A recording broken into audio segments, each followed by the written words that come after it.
machinations of my mind are an enigma.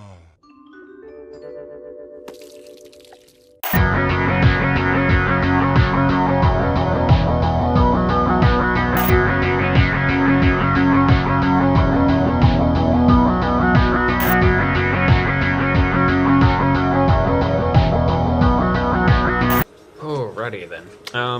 Hello, it's been a while since I've actually filmed something. I mean, the video I posted, I think, yesterday by the time I get this one up, was filmed, like, a year ago. But this one is the first one I filmed in 3 weeks, I believe it is, so, hooray, new content, I guess. This one is a review for Glass, which I went out and saw last night, because, you know, I could actually get outside, because Halifax is just outside this polar vortex that's going on in America right now. I can guarantee you, if I was in the middle of that and we were getting negative 50 up here, not even a Christopher Nolan movie re-showing could get me out of the house.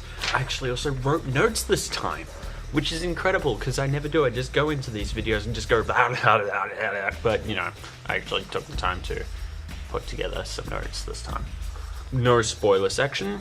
I think the biggest problem is people, we've all seen the critic reviews by this point. The critics seem to hate this movie, and the fans of Unbreakable and all that are just, well, they're very divided. I mean, half of them love it, half of them hate it. It's really difficult to see what a general consensus on the movie is. From what I can tell, the two biggest issues are because critics and the angry fans went into this movie either expecting something along the lines of a superhero movie as they exist today, which, no. I can see why, because we've been so diluted with the same kind of superhero content for over 10 years now, but Glass is not that. So if you're looking for some action, not this movie. The other thing is, I think a lot of people expected this, I also expected it, to be a movie about David Dunn. Well, specifically a follow-up to him more than anyone else in the movie. And it's not that either. His character's kind of sidelined. And at first that annoyed me, but I think the thing about this movie is it's more a follow-up in the universe and not about the characters. Which is a shame because it's the characters that made Unbreakable so interesting in the first place, but gotta have your cinematic universes these days. So on the whole, I was a bit disappointed but not overly surprised. That all being said, the movie is very well directed. I truly believe that Shyamalan is back on track after this, shall we say, shaky times he had in the 2000s and early 2010s. Plan on murdering me in my sleep? What? No! Everyone's playing that part very well, especially, I mean, James McAvoy steals the show once again as Kevin and Patricia and Dennis, and yep, no, again, he steals the show because, you know, the man's incredible, and where's his Oscar?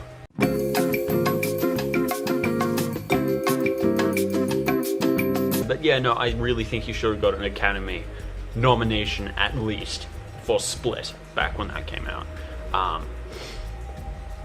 And again, his character's a bit sidelined here for the sake of universe building, but whenever he's on screen, he's always stealing the show, so McAvoy is far and away the best actor in this.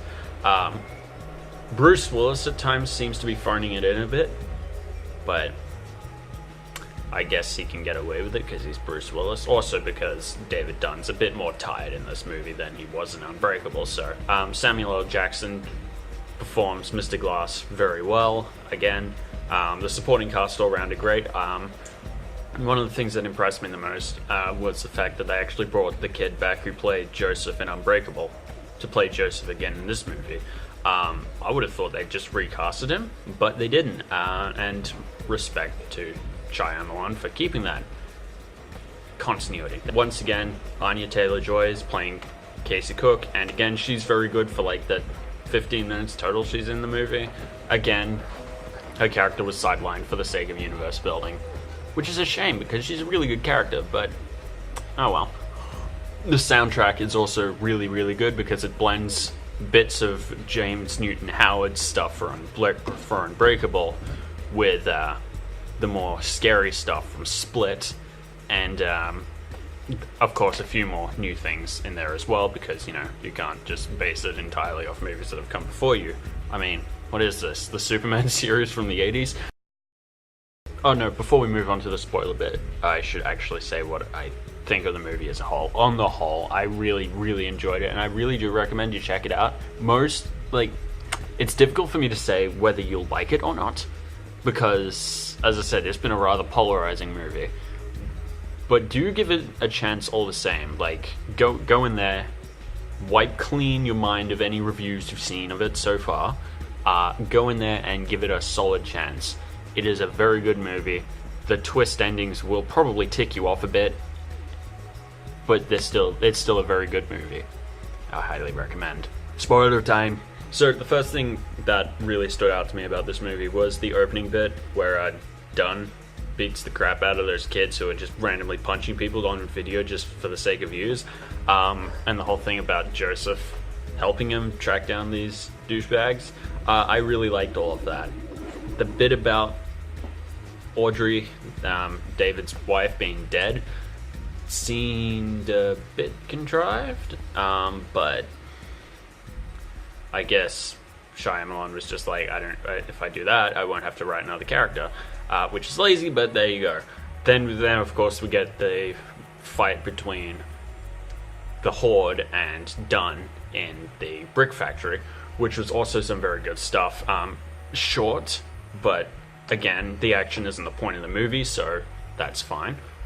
And then from there, they get arrested and thrown in the institution, where Dr. Ellie Staple, played by Sarah Paulson, shows up and then starts trying to tell them that it's all in their heads.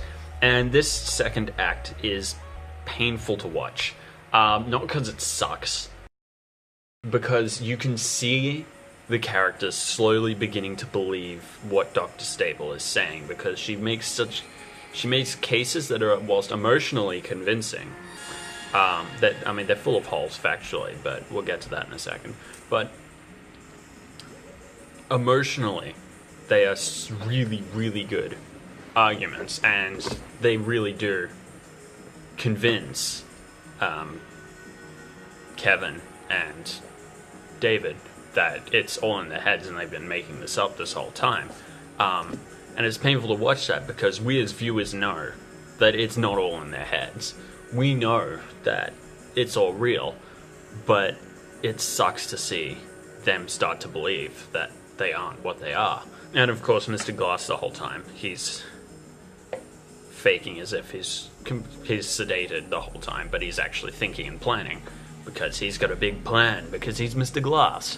Other notes is the interesting thing that I wasn't expecting them to build on, but was quite a pleasant surprise, was the chemistry between Casey Cook and Kevin, because despite the horrors that the Beast committed, Casey still goes back and talks to Kevin, and Kevin, well, he never wanted any of this, right? Because it was Patricia and Dennis who planned this whole thing with the Beast.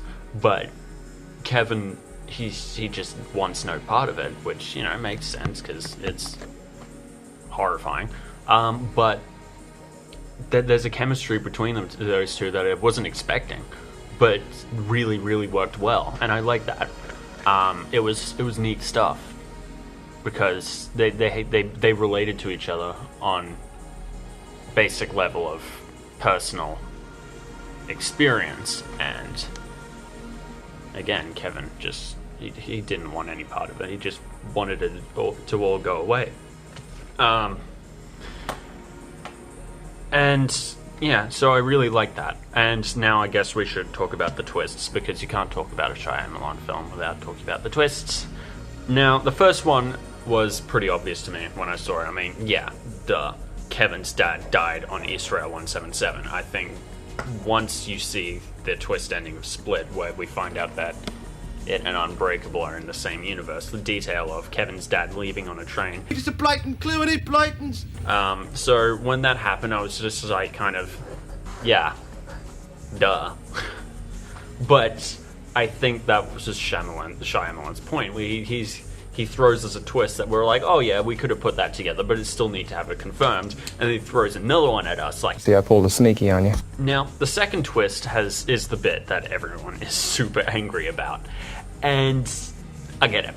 I totally get it, because the second twist was kind of a hold on, what the thing is, it makes sense in the universe the more you think about it, because in Unbreakable even, Elijah Price was talking about how he believed that comic books were all part of this storytelling thing that got wrapped up in a commercial thing to be sold to the kids. So that makes sense. But then the caveat to that twist, of course, is the fact that they proceed to go and kill all three main characters. Now, I really couldn't see a way of this movie ending where the Beast came out of it alive. And it made sense that the Beast offed Mr. Glass before he got killed, because, you know, he just found out that his dad was murdered by Mr. Glass. But then David gets drowned in a pothole, which is an undignified way for such a cool character to go out. And I'm not gonna lie, it annoyed me. It really did. But then it's like, on the level of what they were trying to do with the movie, it didn't annoy me that. But for a moment, I've seen a lot of people say that it doesn't make sense. How could David not fight off these guys, but manage to keep up a fight with the Beast in the water tank? And the answer is simple, because the water tank was, I think the water tank seriously weakened him, because, you know, his weakness is water. It's probably mostly psychological, but his weakness is water. So after being in the water tank, he was weakened, so these blokes could come in and finish him off in the pothole. It's still annoying that he went out in such an undignified and understated way, but the mechanics of the scene at least make sense, because he was already weakened from his fight with the Beast and being dunked in a water tank. Doesn't make it any less upsetting, and I think that was Shyamalan's intention, for us to see that scene and go, hold on, what? I've also seen theories suggesting that David isn't dead. I shall put a link below to a far better YouTuber than I, who actually detailed her theory as to why David Dunn might still be alive. She admits it's a bit far-fetched, but it's a theory, and, you know, theories are for far-fetched ideas. So definitely give that a watch as well.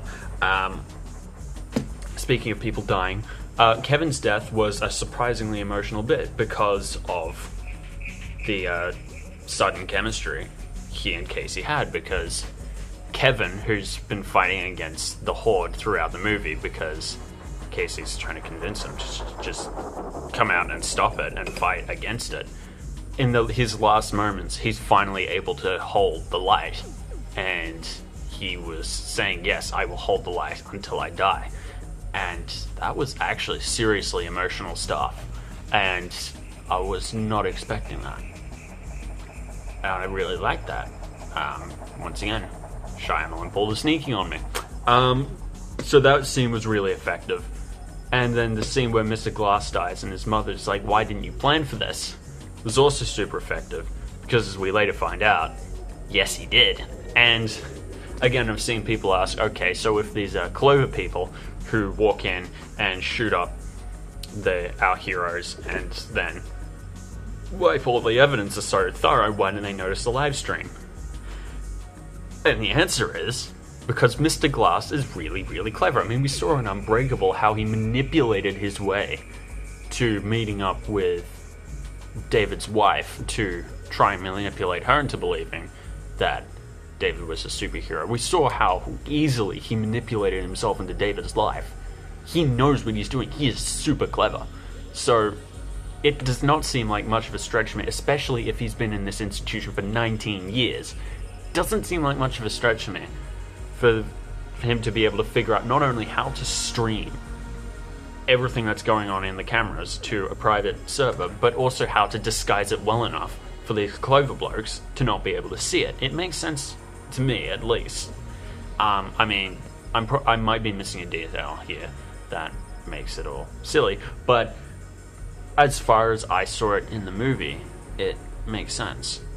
He's Mr. Glass. He's very clever. I mean, it sounds like a cop-out, but it's a superhero movie. There's always going to be a cop-out somewhere.